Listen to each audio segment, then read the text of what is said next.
Eamon Khan here for Seconds Out, joined once again by incomparable writer, Hall of Fame writer, I should say, Thomas Hauser. Thomas, good to be speaking with you again. How's life treating you?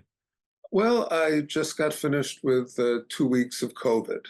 Ah, First time I had it. So, that was an experience. It was what they call a light case of COVID, fortunately.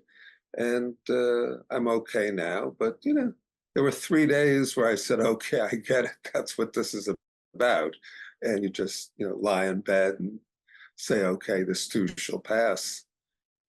so Other than that, how many knockdowns were there? excuse me. How many knockdowns were there? Well, I would say I was down for a 3 count, 3 days, where I pretty much just lay in bed. I was fortunate in that my nose was never fully clogged, so I could breathe well. It's important for a fighter to be able to breathe through his nose. And yeah, but here I am. I'm well again, knock on wood. Good to see that you're doing well too. And I hear that your book, My Mother and Me, has been received very well too, Thomas. So far, I'm getting a very nice response from it. Part of that is people I don't know, and that's very gratifying. And in fact, I've gotten a couple of letters, emails in the last week that were particularly meaningful to me. One was from a woman who said that when she was in high school, about 1966, she had worked for Saturday mornings. For a doctor named Robert Newberger in his office, filing and doing things like that. And my mother was, in effect, the person who taught her on the job and worked with her. And somebody gave her the book, not knowing the connection. And she said, "Oh my God, Ellie Hauser, I remember her." And then I also got a very sweet letter yesterday, actually, from somebody who said, I was 5 years old when my mother died. She was 32. I never knew her. And reading your book, I sort of had a sense of, oh, this is what the trajectory of a life between a mother and son might be. So obviously, it's nice when people who I know read the book and enjoy it, but that it's starting to reach beyond the circle of people now who know Thomas Hauser is very gratifying. That's lovely to hear. I'm glad that your book is getting that reach, and as promised, I will soon have it on my desk in the coming weeks after I finish the book I'm reading at the moment, as is my one and only rule. Now let's get to the boxing conversation, though, and I wanted to speak to you regarding some of the friction that is going on right now between Canelo Alvarez and Turki Alalshikh. I don't know if you've seen the recent back and forth. So I guess this has been over social media as to the fallout from Crawford Canelo, at least the fallout from now, that fight not going over the line.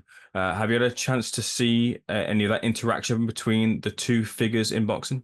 I have been following it. I am very disappointed in Turki Alalshikh. This is a man who says that he respects boxing and boxers and boxing traditions. And it looks to me like he is acting in a very bullying fashion towards Canelo. And yet we all understand that His Excellency has more money than anybody else in boxing. He has a near unlimited checkbook and he's using it, but he should still treat people in the sport with respect. Do I personally look forward to seeing Canelo against Edgar Berlanga? No.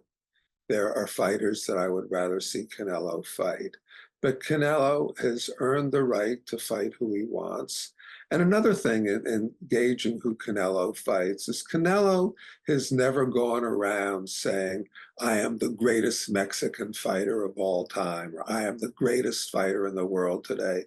Whenever Canelo is asked about his legacy, or where he belongs in boxing, he says he'll leave that to other people in history to decide. He's not braggadocious. He's confident. There's a difference. And if he wants to fight the people he's fighting now, that's his right.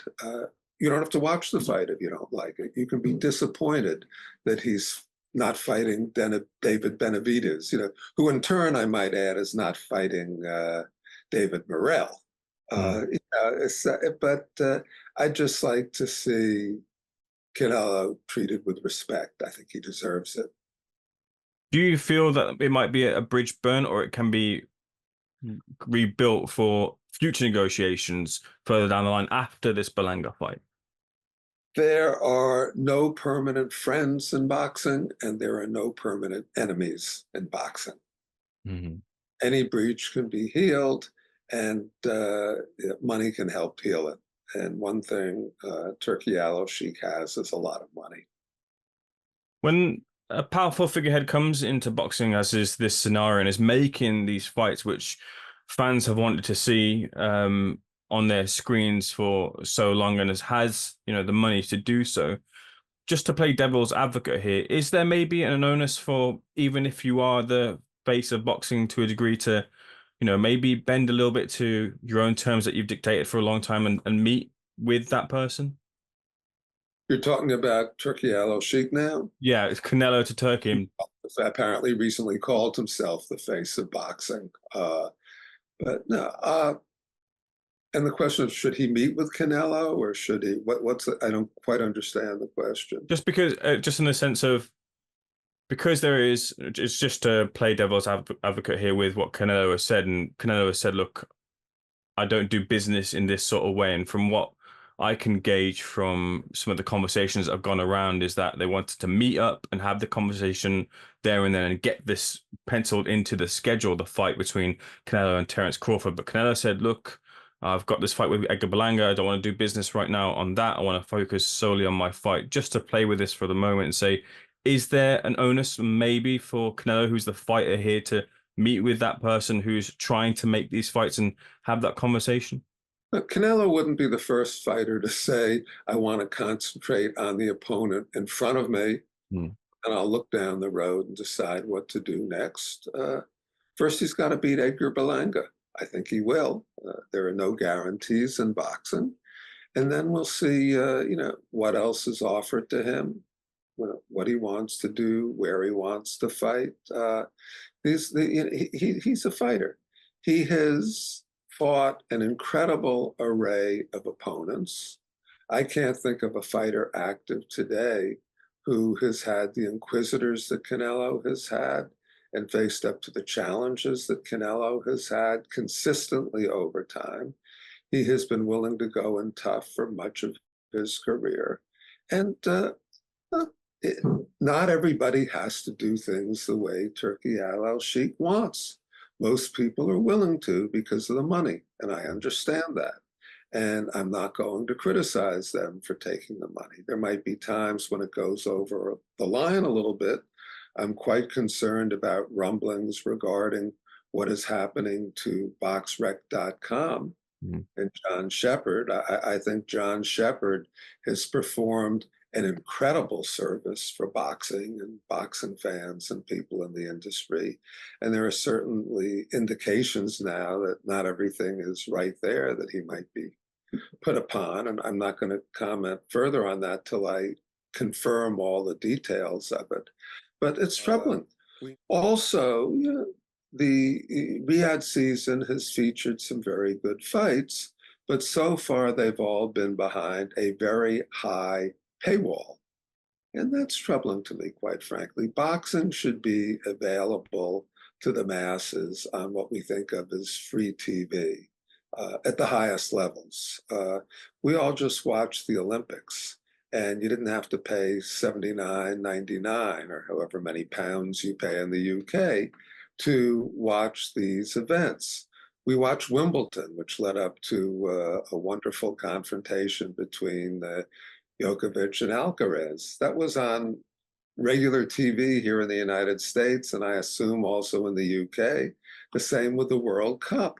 And boxing is never going to be as popular as it should be if everything is behind a paywall. Now, in the UK, as I understand it, boxing is pretty healthy. In the United States, it is not. We used to say boxing's a niche sport in the United States. I'm not even sure it reaches up to that level. So, and again, so these fights have all been behind a paywall, and some of them have been wonderful fights. To me, Fury Usyk 1 is the fight of the year so far. because of the stakes involved, the drama, and that it was an excellent fight. I'm looking forward to Fury Usyk too. Was Crawford Madrimov, which turned out to be a good fight, something that all boxing fans were clamoring for? No. Bivol, Beterbiev, wonderful matchup. Again, I love that matchup. But neither guy is well known in the United States. And if you're going to charge people a hefty pay-per-view fee for it, that's not going to help boxing here. So with all the money that the Saudis have to build the sport and influence the sport, I'd like to see them do that in a more constructive way. That's my feeling on it. And I also hope, and you and I have talked about this before, that they get behind a serious drug enforcement program. They have the money to say that anybody who fights in Riyadh season has to submit to VADA testing 365 days a year, and we'll pay for it. That would be a small investment for the health and welfare and safety of fighters. Appreciate those comments from you there. Can I ask you, whilst it seems to be off the table for the moment, what stood to be your level of appetite for the proposed Canelo versus Crawford fight, given some of your penned articles regarding Canelo and the conversation of him slipping potentially, and then of course weighing into the other side of it being that Crawford would have to have come up a weight or two which he'd not existed at before? To me, both Canelo Alvarez and Terence Crawford are wonderful fighters. I do believe that Canelo has slipped a bit recently. I got to tell you, against Madrimov, it looked to me like Terence Crawford slipped a little bit. He didn't look like he had the legs that he used to have. Now, against Errol Spence, he didn't use his legs that much either. He sort of stayed in the pocket, which was a bit of a surprise, and he just beat the crap out of her. You know, that was the right strategy for that fight. Whether he did that as a matter of strategy or because he just didn't have the legs, I don't know. Look, Muhammad Ali fought with his legs in his first incarnation. He couldn't when he came back. Terence might be a bit past his prime now. I think Canelo is just too big for him. You know, it's a natural 168 pounder against the guy who just went up to 54. To me, that's a bridge too far. Also, I have to say, for all the talk about Terence Crawford against Canelo Alvarez, I haven't heard a lot of talk about Terence Crawford against Boots Ennis, which would be a very good fight. You know, Boots might not be quite ready for it yet. Terence might be a little past his prime, but that's the fight I'd like to see Turki Alalshikh push to make, not Crawford against Canelo. But in that same article I referenced, you still back Canelo Alvarez to beat David Benavides if the two were to find themselves in the ring? A couple of months ago, what I did, and I believe this was for the ring, I took what was the top, I forget how, 8 or 10 168 pounders in the world, and said, what would happen if these guys fought each other? A round robin tournament where every fighter fights everybody else. In other words, Canelo's fighting David Morel, David Benavides, Nabili, Berlanga. Yeah, I don't, off the top of my head, I don't remember who it was. It was a while ago. And we were talking about predicting the results of 45 different fights. And I had a panel of probably, I think it was 18 experts who predicted the results of that fight. So you're putting almost 900 fight results in a database. And when everything was added up, Benavides came in first, Canelo second. And I wrote at the time that I thought it was premature to favor David Benavides over Canelo. That the fighters Canelo had trouble with in the past, the most trouble with, you know, Floyd Mayweather when he was young, Bivol when he got older, were people who relied on speed and movement and subtlety, which is not what David Benavides did. And Canelo, showed better against Caleb Plant than Benavides did. Yes, Benavides looked devastating against Demetrius Andrade, but we don't know how much of that was David and how much was Demetrius. And so what I wrote in terms of my opinion in that article was at that point in time, I felt that Canelo deserved to be favored in that fight. Now, I'll have to look and see what they do next before I, revisit that issue. Right now, to my way of thinking, there are four fighters who deserve to be in the pound for pound conversation. I used to have Canelo number one. I do think he slipped a bit. Then I had Terence Crawford number two. He might have slipped a bit. Alexander Usyk, if we're looking at pound for pound, he beat Anthony Joshua twice, Daniel Dubois, Tyson Fury, and these guys weigh a lot more pounds than he does. So I'd put him in the conversation. And then Inoue certainly belongs in the conversation, although I'm a little reluctant to put fighters from the lightest weight classes at the top of pound for pound lists. They get there, somebody like Roman Gonzalez or somebody that get to the top, and then they meet a guy who can whack and they get whacked out. So, I at this point, Terence Crawford, Alexander Usyk, Naoya Inoue, or even Canelo, although as I probably put Canelo number four now, but he could prove me wrong. But those are the guys who I think deserve consideration for pound. And I also got to tell you, Gervonta Davis is a very good fighter. He just hasn't had the inquisitors. But, I'd like to see mix and match with these fighters. Maybe we will, maybe we won't. I'd like to see it on free TV when it happens. Just bringing this back to the Saudi mix with this, because the current fight on the table for Canelo Alvarez is the one in front of him being Edgar Berlanga, but there is some kind of dissonance in terms of that being the fight and some kind of feeling that Canelo should take on tougher fights. But do they really exist at that weight for him? The likes of he's fought Caleb Plant, Demetrius Andrade isn't someone who's on the radar anymore. Morel is climbing up the ladder, but that doesn't seem to be made anytime soon. And Billy's climbing the ranks. But these are these are types of fights where people aren't really clamoring for them right now. What would taking these sort of fights for Canelo Alvarez do for his legacy if he continues at the weight? I think that Canelo against David Benavides, Canelo against David Morel would both be legacy fights. Now, people talk a lot about David Morel. He hasn't had any inquisitors yet. I mean, there's nobody that David has fought yet where I look at them and say, wow, that guy is good. That guy is a real test. And when I evaluate fighters in terms of historical greatness, one of the questions I ask is, who did they beat? Now, Terence Crawford beat Errol Spence. He didn't have an awful lot of other big names on his resume. Canelo can point to what? Gennady Golovkin twice, Danny Jacobs, Sergey Kovalev. He beat some faded fighters in Miguel Cotto, Shane Mosley. He beat Austin Trout when Austin Trout could fight. He beat Erislandy Lara when nobody else wanted to fight him. So Canelo has a very impressive resume. I think he's earned the right to be called great. Crawford, in a way, same thing, but they don't have the inquisitors that Canelo had.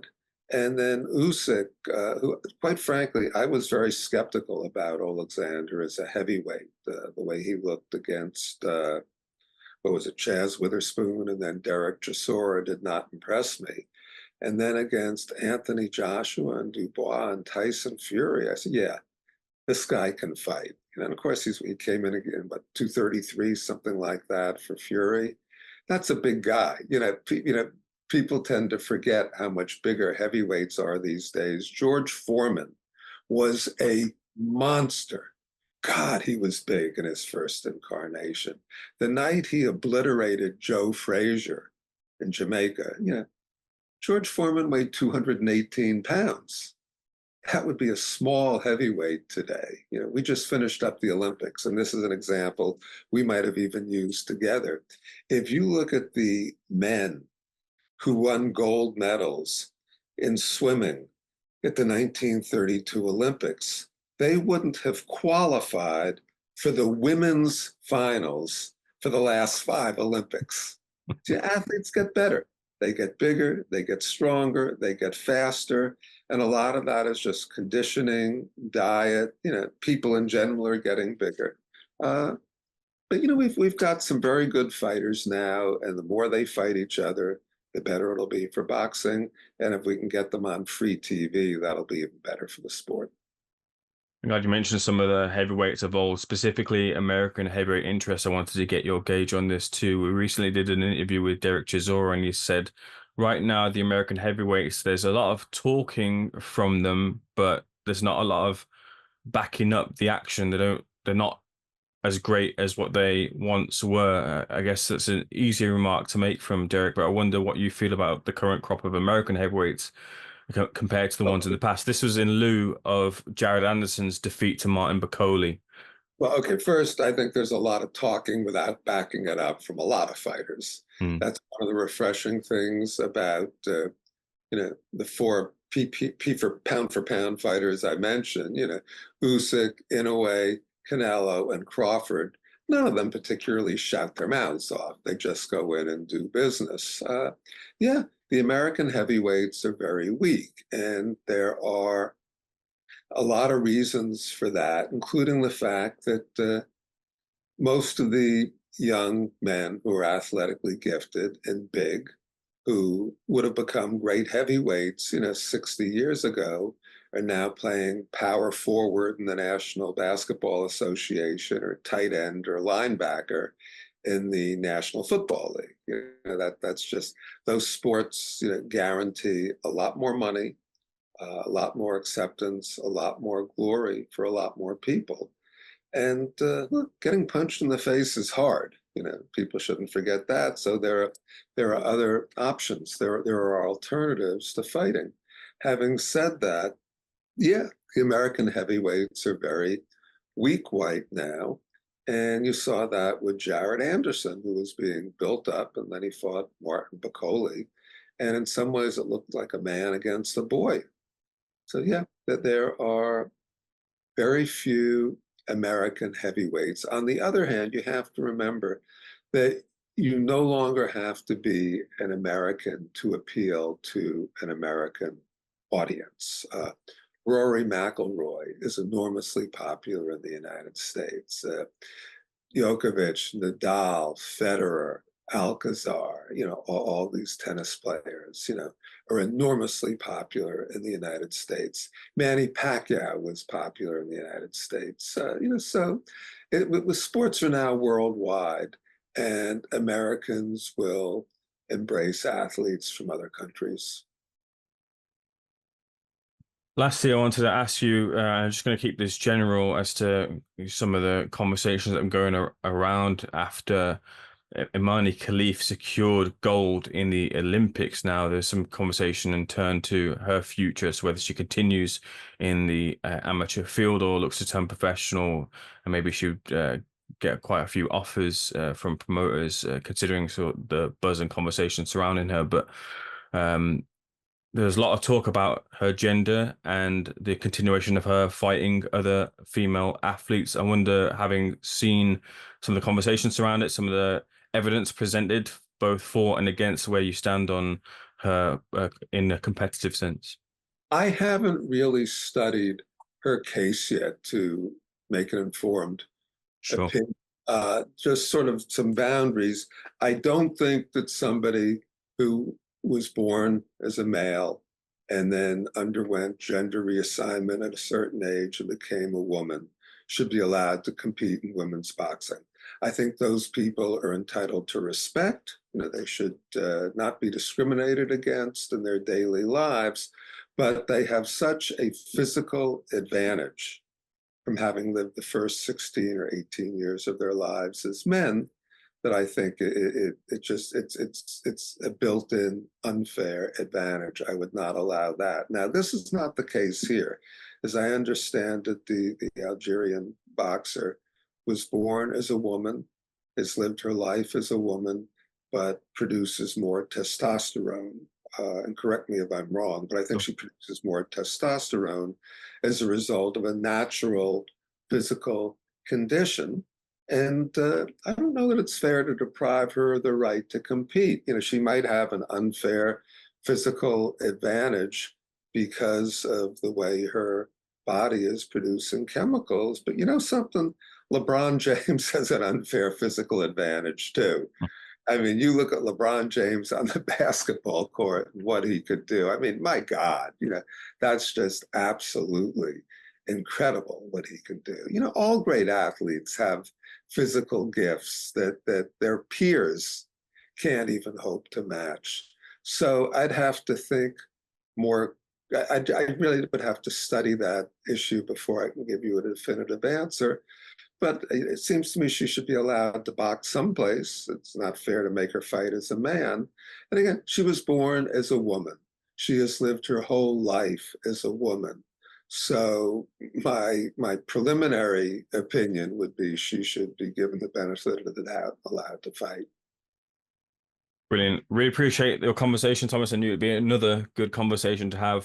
Thank you so much for speaking to myself at Seconds Out, and looking forward once again to the next one.